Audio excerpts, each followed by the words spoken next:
నేను మాట్లాడుతుంటే వాడికి పడు, వాడు మాట్లాడుతుంటే కళ్ళ నుంచి నీళ్లు ఇట్లా పోతున్నాయి, ఇట్లా వెనకాల పోతున్నాయి. వీడియో ఉన్నాం. ఎవరు లేరు ఆ రోడ్లు, ఎవరు లేరు. 90 ప్లస్ వాటర్ ఒక కళ్ళు బాగా వచ్చింది. ఎప్పటి రేసరే స్లో చేసి తిప్పుతాడు. స్లోలా బ్రేక్ బండి పడింది, పన్నాము. బండి ఈ పక్కనే ఉంది, మేము రోడ్డు మధ్యలో వచ్చినాము. వీడు ఉన్నాడు. లేచి కొంచెం సేపు తర్వాత లేచి నాకి తగిలినాయి బాబా.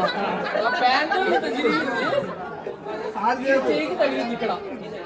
ఇది ఇంకా వంగడం లేచి